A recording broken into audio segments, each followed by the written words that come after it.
이회창 씨는 이제 김영삼 정권이 출범한 이후에 감사원장이 임명이 되면서 여기서부터 이제 센세이셔널한 뭔가 그렇죠. 업적을 쌓기 시작합니다. 그렇죠, 그렇죠. 대표적인 게 평화아이템 사업, 뭐 율곡 사업, 청와대 비서실 뭐 감사, 뭐 이런 식의 그동안은 이제 건드릴 수 없었던 부분을 건드림으로 인해서 국민들한테 김영삼 정부의 어떤 그 개혁 이미지도 심어주면서 그렇죠. 대쪽이다.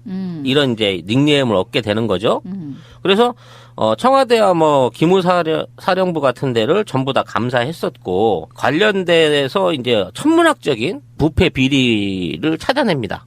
그래서 이런 부분 안에서 성역 없는 감사라는 이 유행어를 만들어내게 되죠. 어쨌든 이때 인기 참 좋았어요. 그래서 이분은 이제 자연스럽게 총리에 임명이 되게 되는데 왜냐면 이제 그 당시 이 인기가 워낙 높았기 때문에 김영삼 정부에서 총리로 끌어들였는데 이제 김영삼 정부의 활동에 정면으로 반기를 들게 됨으로써 그 당시 총리라고 하면은 얼굴 마담 역할을 하는 정도에서 그쳐야 되는데 이분은 실세 총리를 추구했던 거야. 그렇지. 그러다 보니까 이게 자꾸 김영삼 대통령하고 부딪히게 됐었고 이 과정에서 이제 127일 만에 스스로 이제 내려오게 되는 거죠. 그러니까 그때 김영삼보다 인기가 더 좋았다라는 그렇지. 그거잖아. 왜냐하면 영삼이보다 훨씬 개혁적이다. 개혁적이고 강직하다. 똑똑하다. 이런 식으로 해서 이제 그만두고 난 이후에 인기가 더 올라가죠. 그렇죠. 그렇게 돼서 96년에 신한국당으로 영입이 되게 됩니다. 그래서 신한국당 안에서 이제 총재를 하면서 김영삼 대신에 신한국당은 주물럭 하면서 그 당시에 대선 후보로 이제 올라가게 되는 거죠. 그래서 그때까지만 하더라도 뭐 이회창의 대세론 같은 건 완벽하게 다 이루어져 있는 걸로 알려져 있었는데 이게 이제 어긋나기 시작한 게 이인재라는 이제 새로운 후보의 등장인 거죠. 그렇죠. 이인재도 사실은 굉장히 난 인물입니다. 서울대 출신이고 사법고시 출신이고 이분이 법조계에도 똑같이 법조계로 들어온 인물이기도 하고 이분이 최연소 이제 김영삼 정부 안에서 3당 합당 이후에 최연소 노동부 장관을 지냈고요. 그리고 그 당시에 이제 고용보험을 처음으로 입안을 함으로 인해서 IMF 때 이제 이 고용보험에 의해서 많은 그 직장인들이 도움을 많이 받았기 때문에 일종의 최고의 업적으로 뽑히는 부분 중에 하나입니다. 아, 그 사람이 그런 업적이 있었어? 예. 난 그게, 그냥 피닉스 이거밖에는 생각이 안 났는데. 그리고 그 이후에 이제 아주 짧은 경기도지사 생활을 하다가 이제 대선 후보로 본인이 출마를 하게 됐는데 그렇죠. 이 부분에 있어서 이제 너무 등판이 이르지 않았냐라는 전제도 있지만 사실 그 경기도지사가 된 이후에 인기가 거의 최고조에 올라가 있었던 이인재 씨 입장으로는 지금이 최고의 혹이다라고 생각을 했을 거예요. 기회는 찬스다 하고 그렇죠. 나왔죠. 그래서 난 기억나. 그때 이 사람이 묘하게 박정희 코스프레도 막 하고 이랬다? 그래서 닮았다면서. 네네. 그 당시 일종의 여론조사 상으로는 그 국민 여론조사 상으로 이회창 씨보다 이인재 씨가 훨씬 더 인기가 높았다 그래요. 그래서 이제 경선이 본격적으로 치러지기 시작하면서부터 이인재는 경선에서 충분히 자신이 이길 수 있다라고 생각을 했던 것 같습니다. 근데 사실 뭐 신한국당이라는 그런 제도권 여당이라는 게 사실 그 안에서 그렇게까지 공정한 경선이 이루어졌을까? 라는 건 좀 의문은 돼요. 그러니까 그 당시는 이제 국민 지지를 받아서 하는 게 아니라 당내 세력들을 그렇죠. 가지고 이게 선거 후보를 뽑다 보니까 총재로 있는 이회창이 총재직을 수행하면서 이 경선에 나온다는 자체가 위법이다. 아니, 위법은 아니지만 불합리하다라고 이인재는 주장을 했고 이회창은 그걸 받아들이지 않은 거죠. 그리고 이미 이 당시부터 아들에 대한 병역 비리가 내부적으로 튀어나오기 시작한 겁니다. 그래서 그 부분은 병역 비리 부분은 사실상 자기네들 경선 과정에서 튀어나온 일종의 자충수였는데 이회창 후보는 이거를 전혀 언급하지 않고 말하자면 해명을 하지 않은 상태에서 그냥 뭉개버렸어요. 그래요. 그 당시 이제 병역 비리로 이게 비리인지 아닌지는 사실 알 수가 없습니다. 왜냐하면 아예 법적으로 조사를 안 했거든요. 이 법적으로 조사를 안 했다는 부분이 사실 지금도 잘못된 선택이었다고 봐지는 게 그 당시 이 의혹을 제기했던 사람이 아시다시피 김대엽 씨라고 사기꾼으로도 불리고 이회창 맞아요? 저격수로도 불리는데 네. 이 사람은 사실상 그 병무청에 있는 병무청 관련된 일을 하던 공무원이었기 때문에 네. 그 병적 관리를 하는 과정에서 이런 정보를 받았을 수는 있어요. 근데 이 부분에 대해서는 이제 자기가 수사관을 사칭을 했어요, 일단. 그러니까 병역비리 담당 수사관이다라고 자신의 신분을 사칭을 했는데 원래 신분은 모병 담당 부사관이었다는 거죠. 뭐 어쨌든. 그래서 이 당시에 이제 의혹으로 제기될 만한 게 병적 기록표에 이제 수사관 덧붙인 글이 있다. 그리고 본인 사진과 도장이 없다. 철인이라고 해서 이렇게 관공서에서 찍는 공식 도장. 이렇게 찍히는 거. 찍히는. 그리고 징병관의 직인과 지방병무청의 대조 확인 도장이 없다. 그다음에 군병원의 정밀 신체 검사 기록이 누락됐다. 그러니까 뭐 구멍이 많다는 거 아니야? 그렇죠. 지금. 그러니까 병적 기록서 자체에 굉장히 문제가 많았던 거예요. 그걸 이제 김대엽이라는 사람이 이제 터뜨린 제기를 한 거죠. 네. 근데 이 부분에 대해서 검찰이 수사를 아예 안 했고 뭉갰구나. 이걸 뭉개버렸던 거예요. 그러니까 이걸 뭉개도 대세에는 크게 지장이 없다라고 생각을 한 거죠. 네. 자, 이런 과정을 통해서 국민 지지율은 이인재 입장에서 자기가 높은데 예? 이회창 씨는 끝까지 자신의 대한 비리나 이런 부분 아들의 병역비리를 밝히지 않은 입장에서 완주를 해서 뽑혀버리고 나니까 이거는 잘못됐다라고 불복을 할 수밖에 없었다는 거죠. 그 당시에 이렇게 불복을 해서 본인이 나가서 단독 후보로 입후보를 하는데 그 입후보로 인해서 사실상 DJP 연합에서 승리를 거둘 수 있게 되는 결정적인 계기를 제공해버린 거예요. 왜냐하면 무려 490만 표 이상 500만 표에 가까운 표를 이인재가 획득을 했거든요. 근데 그 당시 김대중 후보와 이회창 후보의 표차가 40만 표 정도였단 말이에요. 그러니까 이제 이인재의 공덕이다. 아니 그러니까 이인재가 끌고 나갔던 보수표에 대한 보수표의 분할이 결정적인 패배를 불러왔다라는 게 이제 중요한 거 되는 거죠. 그러니까 그래? 그 당시에 여권으로 뭉쳐져 있었으면은 여권표로 갈 500만 표가 이인재 한 사람으로 인해서 다 갔다는 거야. 그러니까 원칙 정식대로 붙었으면 450만 표 이상으로 이회창이 이겼을 거다라는 수계산이 나오면서 사람들이 이제 이인재를 일종의 신한국당의 역적으로 몰고 가는 거죠. 근데 신한국당에서 이인재를 찍었든 외지에서 찍었든 이인재한테 갔던 500만 표는 사실 우리나라 선거제도 안에 늘 상존하고 있는 부동층 또는 중도층이라고 불리우는 별도의 층에서 이게 마련됐던 거란 말이에요. 특히 그 중도층의 역할을 중심적으로 했던 사람들은 이인재 강원권이라든지 충청권에 몰려있는 이른바 이인재의 충청 지역구 쪽에서 올라온 표들이 많이 집중이 됐었고 원래는 이게 이회창으로 갈 것은 맞지만 DJP 연합이 있었기 때문에 오히려 JP 쪽으로 몰려갈 수 있는 야권의 충청표들을 또 이인재가 많이 흡수한 부분도 있단 말이에요. 양쪽에서 먹었다. 그렇지. 양쪽에서 먹은 거지. 그렇지 않고 일방적으로 500만 표를 이인재 개인이 동원했다고 보기엔 애매한 거야. 그러니까 그 중간에 껴있다가 이도 아니고 저도 아니고 에이 그럴 바에야 그냥 이인재한테 한번 몰아주지 뭐 이렇게 해서 날라간 중도층의 표들이 많다는 거예요. 그래 알았어요. 요 부분이 지금 있는 선거에 안철수의 위치하고 비슷하게 데자뷰가 되는 거죠. 그렇다 치고.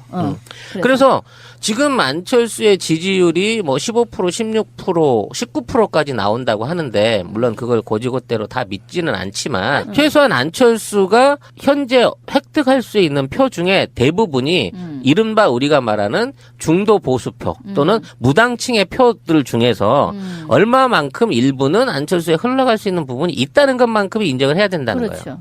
이렇게 해서 이제 1차 대선이 끝나고 난 다음에 김대중 정부 5년 동안 이회창은 차기 대권주자로서의 위치를 계속해서 아무 흔들림 없이 이어 나왔습니다. 쉽게 말해서 지금의 문재인처럼 뭐 문재인은 온갖 풍파를 다 겪기는 했지만 이회창은 그 후로 본인에게 필적할 만한 다른 경쟁자가 없었기 때문에 좀 지리할 정도로 긴 5년의 무풍지대를 지내면서 대세론이라고 하는 걸 만들어서 오는 거죠. 맞아요. 그때 일단은 대안이 없으니까 자기들도 이제 지면서 깜짝 놀란 거야. 한나라당 입장에서는 질 줄 몰랐거든. 근데 처음으로 져봤잖아.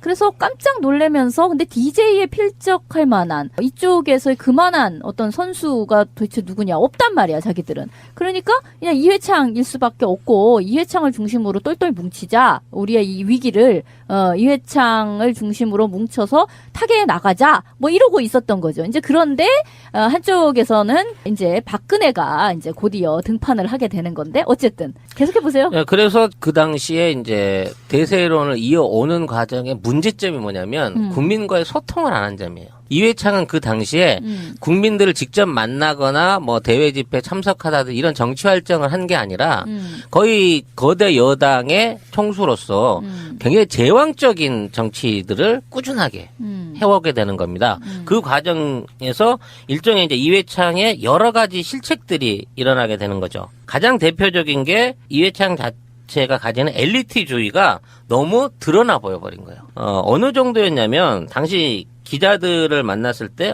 고대 나와서 기재할 수 있어? 뭐 이런 식의 멘트를 비롯해서 인터뷰를 위해서 그 한번 이렇게 집무실에 들어갈 때는 그 멀찌감치서 90도로 인사를 하고 그다음에 굉장히 선민의식에 가까운 태도를 보임으로 인해 갖고 주변 사람들한테도 그 크게 호감을 못 얻는 그런 류의 이제 엘리트주의로 이게 드러나기도 했었고요. 나 이 사람을 이맘때에 야구장에서 본 적이 있었어요. 근데 와, 그 사람 자체가 되게 조그매. 근데 그 조그만 사람을 의자 위에 야구장 그냥 의자에 앉히질 않고 그 위에 뭔가를 더해서 뭐라 그래? 그 임금님 앉는 자리처럼 그렇게 만들어지고, 그리고 막 그 주위를 그 에워싼 그 느낌이 정말, 의전이라고 해야 돼? 뭐라고 해야 돼? 하여튼, 그게 참 대단하구나. 막 이런 생각 들었었어, 진짜로. 그래서 서면으로 미리 질문 내용을 다 미리 고지해야 됐고, 5개 이상은 할 수 없고, 뭐 이런 언론에 대한 철저한 권위의식 발휘가 좋지 않은 방향으로 많이 흘러나가기도 했고요. 아, 야구장이 아니라 축구장이었구나. 네. 그게 뭐 중요해? 아니야. 갑자기 누가 또 시비 걸까봐. 한일전이었어. 그 이외에 이제 서민 코스프레를 한다고 그 오이를 씹어 먹는데 오이를 까지도 않고 흙 묻은 대로 그냥 씹어 먹은 흙오이 사건 뭐 이런 것도 비난을 많이 샀고 그 다음에 이제 여고생들의 어떤 아이돌 팬덤을 빠순이라고.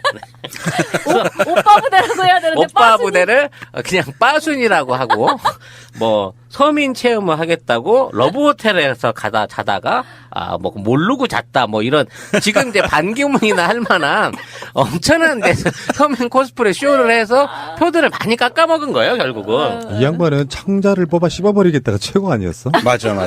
기자한테요. 그 정도는 내야지. 전에 그 정특리 의원도 그렇고 저 생각도 그런데 이회창은 대세론이었지만 사실 악인 이미지가 강했기 때문에 국민들이 여기서 뒤집히는 거예요. 악인. 네, 그런데다가 이제 총풍 사건. 북한에다가 이제 결정적이지. 북한에다가 돈 주고 총 쏴달라고 했다는 거하고 그 다음에 이제 세풍이라 그래가지고 국세청을 동원해갖고 대선 자금 기업들한테 그렇죠. 뜯어낸 거. 요것 때문에 나중에 이제 다음 정부 때는 이제 구속조사도 받기도 하는데 그 다음에 이제 초호화 빌라를 공짜로. 그 당시 뭐 수십억대 빌라를 임대료 안 내고 살아주시는 뭐 스킬을 발휘하기도 했고 뭐 아들의 원정 출산 논란이라든지 뭐 이것저것 자잘한 스캔들을 꾸준히 만들어내요. 아, 맞아. 많았어요. 근데 어느 것 하나도 검찰 조사를 받거나 언론에 공개된 바가 없었단 얘기지. 그래서 지지율이나 이미지만 가지고 그런데도 불구하고 그 당시 5%에도 못 미치던 그 노무현 후보에 비해서는 충분히 대세론으로 이어갈 수 있다라고 깔아뭉갤 수 있다고 깔아뭉갤 수 생각했지. 있다고 생각을 한 거예요. 더군다나 그 당시 이제 김대중 정부가 부정부패, 뭐 아들 홍삼 트리오 뭐 이런 거 막 튀어져 나가기 하면서 또 아무래도 이제 국민의 정부가 인기가 떨어지고 있었고 그랬기 때문에 이분은 뭐 그 무혈 입성 한 번의 재수는 간단하지만 그냥 무혈 입성할 수 있을 것이다라고 착각을 했었던 것 같아요. 그래서 그 이후에 이제 대선 국면에 들어가면서 이제 결정적인 패착이 또 하나 나오기 시작한 게 결국은 DJP 중 JP하고 연합을 거부해버린 거예요. 이게 뭐냐면 DJP 연합은 임기 만료에 가서 내각제에 대한 어떤 이견 차이 때문에 깨지게 됩니다. 그래서 JP는 이제 독자적인 정치 노선을 가지고 있는 상황에서 아마 충청권을 연고로 주장을 했으니까 뭐 본인은 이제 충청권의 어떤 적자로서의 그걸 그 주장을 꾸준히 했어요. 근데 애초에 충청권을 잡은 게 충청권의 민심을 끌어안으면 쉽게 될 수 있다. 왜냐하면 이인재 때 그 뼈아픈 교훈을 생각해서 저쪽만큼은 내가 탈환을 해야 된다는 생각이 있었던 것 같은데 JP는 기다렸다 그래요. 어떤 형태로든 제휴가 오기를. 나한테 러브콜이 올 것이다. 러브콜이 올 것을 기다렸는데 안 찾아가요. 대쪽의 자존심인 거지. 그 표를 노무현이 수도 이전 공약을 통해 갖고 먹는다 이거지. 싹쓸이를 해갑니다. 그래서 의외로 나중에 까보고 났더니 지난번 40만 표보다 더 커진. 왜냐면 500만 표가 없는데도 불구하고 어디로 빠져나갈 500만 표가 없는데도 불구하고 70만 표 차로 더 져버린 거죠. 이제 두 번의 이제 재수를 실패를 하고도 이분은 이제 야욕을 못 버리게 되는 거고 그 다음 이명박 정부가 탄생하는 2007년 대선에 또다시 무소속으로 출진을 하게 됩니다. 이때는 나도 기억이 나는 게 이 사람이 원해서 나온 건 아니었었어요. 별로 나오고 싶은 마음이 없었었는데 이 사람의 어떤 지지자, 과거에 이 사람을 꾸준히 지지했던 사람들이 막 이 사람에게 가서 읍소를 하다시피 하면서 아니 세상에 이명박 같은 사람도 나오는데 당신같이 훌륭한 사람이 어떻게 안 나올 수가 있느냐. 나라를 위해 나와달라. 막 거의 이 지경이었었거든.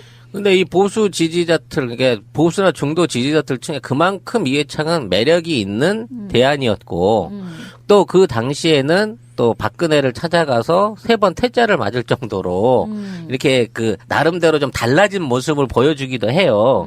그런데도 불구하고 어떤 그 당시에 워낙 이명박에 대한 어떤 그 국민들의 경제에 대한 기대가 컸기 때문에 압도적인 이명박 승리를 거두게 되고 그 와중에 또 본인이 15% 가까운 표를 300만 표 넘는 표를 차지를 하게 되죠.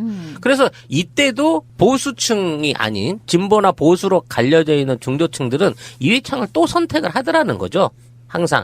그래서 이제 3번의 선거에 있는 나타났던 증거를 보여주게 되면 1, 2번 선거가 있게 되면 중도나 보수층들이 어느 한쪽으로 옮겨가는 데 있어서의 굉장한 갈등을 많이 하게 되는데 3번 후보가 있는 경우에 우리나라 보수와 진보를 떠난 나머지 세력들은 어느 정도 그쪽에다 표를 몰아주는 경향들이 있더라는 거예요. 그렇긴 한데 지금 이 분석에서 15% 정도를 먹은 이회창의 그 지지자들은 중도는 아니었었어요. 이때 선거에서는 그렇죠. 15%는 약간 더 오른쪽에 있는 사람들이고 이를테면 지금 이 오자구도의 상황으로 지금 대선이 치러진다라고 했을 때 자유한국당과 바른정당을 합쳐서 대략 한 이쪽이 15% 나올 것이다라고 생각하는 그 15%가 이 15%랑 상당히 코릴레이션하는 면이 있어요. 근데 지금 선거는 역대 본 적이 없는 선거이기 그렇죠. 때문에 좀 비교하기 좀 그렇고요. 네. 어쨌든 이건 중도는 아니었다고. 그렇지. 그러니까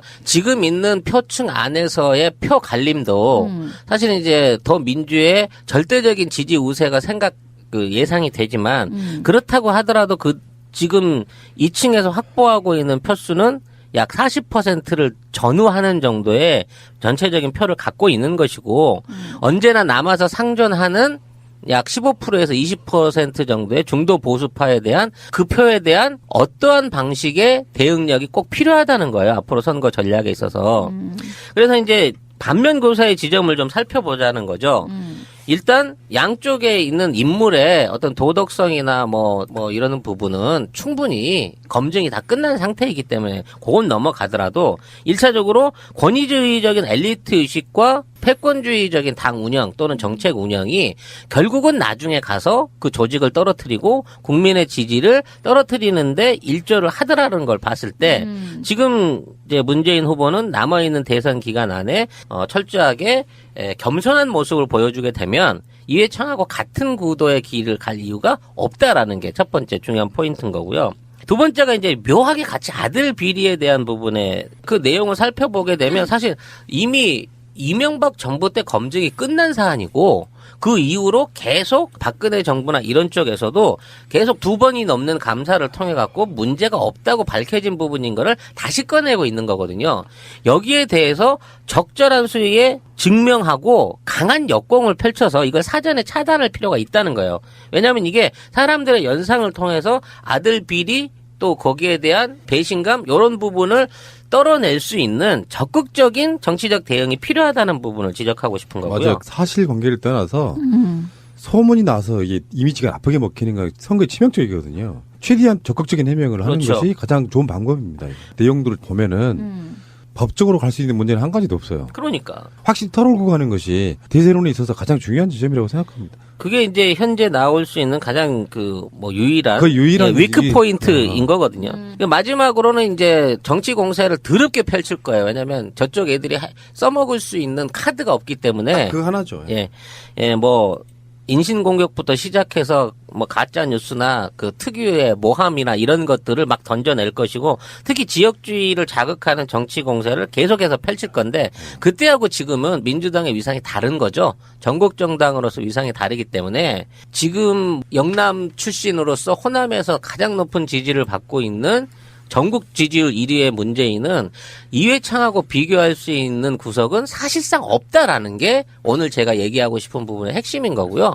앞으로 이런 류의 정치 공세가 지속되는 것에 대한 적극적인 공세 그리고 이런 걸 퍼는 것 자체가 역풍으로 돌아갈 수 있게끔 이제 우리 국민들이 애청자들이 관심을 갖고 이 부분에 대한 그 사실관계를 미리 알자라는 차원에서 오늘 이 시간을 빌어서 얘기를 해봤습니다. 지금보다 훨씬 더 적극적인 대응이 필요하다라는 것이 이제 결론인가요? 이회창의 사례를 들어서 문재인에게 덮어 씌우려고 하는 일부의 그 시도나 어떤 기획은 의미가 없는 것이다라는 거를 먼저 던져드리고 싶은 거죠. 이건 초반에 나왔던 이야기인데 평행이론 이렇게 이야기하는데 전혀 닮지 않았고요. 왜냐하면은 일단 캐릭터가 너무 달라. 그렇죠. 문재인은 착한 이미지고요. 이회창은 악인의 이미지가 강해서 극으로 지지하는 사람들은 이회창을 찍겠지만 중도들은 선뜻 손이 안 가는 후보 중에 하나였습니다. 그래서 선량한 이미지 갖고 있는 김대중 노무현이 당선되는데 좀 일조했다고 보고 물론 거기에는 숨은 이인재가 있다는 말씀을 드리고요. 대선 재수에 대한 부분은 김영삼도 대선 재수생이고요. 김대중 대통령도 대선 3수생이고요. 네. 그리고 노무현 이명박은 대선을 도전한 적은 없었죠. 그런데 박근혜도 사실 대선 재수생으로 당선된 거거든요. 그렇지. 경선에서 한번 네. 떨어지고. 이런 방식이기 때문에 갖다 붙이면 다 그런 식으로 갖다 붙이면 다 갖다 붙일 수 있는 측면이 있고 문재인 후보는 지금 제가 봤을 때는 다른 거 어쩌잖아요 무슨 북한 이런 거 말도 안 되는 거고 실제로 이회창 후보의 아들 병역 문제 같은 것들이 이회창 이미지를 나쁘게 하는데 일조했고 거기다가 차떼기 북풍 이런 게 다 엮여 있는 거기 때문에 풍풍 세풍. 문재인 후보는 그거 제외하고는 사실 끌어낼 게 사실 별로 없는 상태라서 이것만 잘 방어하면 사실상 대선 게임은 끝나는 게 아닌가 이런 생각도 좀 해봅니다. 그리고 그 결정적인 차이점이 한 가지가 이회창 같은 경우에는 굉장히 엘리트주의적인 코스를 밟아본 사람이거든요. 당권과 대권과 그다음에 그 전에 다 해봤지 뭐. 예, 다 해봤잖아요. 국회의원도 해보고 다 본 사람인데 이 문재인이라는 사람이 갖고 있는 아주 특이한 지지자들의 특성이 어떤 게 있냐면 엘리트주의에 의한 게 아니고 지난 노무현 대통령의 서거 이후 형성된 마음하고 그다음에 지난 대선에서 떨어졌을 때의 그 억울함 가깝게는 이번 촛불 전국 그러면서 이 광화문에서 혁명을 일으킨 이 바닥 민심들이 지지를 해주고 있기 때문에 이거 위에서 흔든다고 흔들려지는 대세론이 아니거든요. 그것을 나타내는 증빙이 이번 경선에서 안희정과 이재명 후보가 끊임없이 흔들어댔어요. 문재인 후보를 끊임없이 흔들어댔는데도 불구하고 오히려 본인들의 지지율이 떨어지는 그런 이상한 현상이 벌어졌거든요. 이게 지지 그룹이 정치인들의 지지를 받는 게 아니라 일반 국민들의 지지를 받고 있다는 아주 큰 차이가 있습니다. 이걸 잘 방어만 하시기를 바라고요. 자, 대세로는 일단 더불어민주당의 후보로 뽑힌 결선에 올라간 문재인 후보의 이회창과의 비교였습니다. 인터넷 쇼핑몰을 하고 싶으세요? 회사 홈페이지를 만들고 싶으세요? 새날과 연대하는 한국 도메인 지원센터에 연락해보세요. 새가 날아든다를 듣고 연락했다 하시고 상담을 한번 받아보세요. 친절하게 응대를 해주실 겁니다. 아주 저렴한 가격으로 홈페이지를 만드는 방법. 한국 도메인 지원센터입니다. 02-6049-2616 한글로 한국도메인센터.kr 홈페이지 잘 만드는 회사가 한국 도메인 지원센터라는 것을 전 세계가 알아버렸습니다. 새가 날아든다 팟빵 1, 2 채널 유튜브 새가 날아든다 구독하기를 꼭 눌러주세요. 구독하기를 하시면 정말 새가 날아갈 수 있는 힘을 주시는 겁니다. 구독하기는 공짜입니다.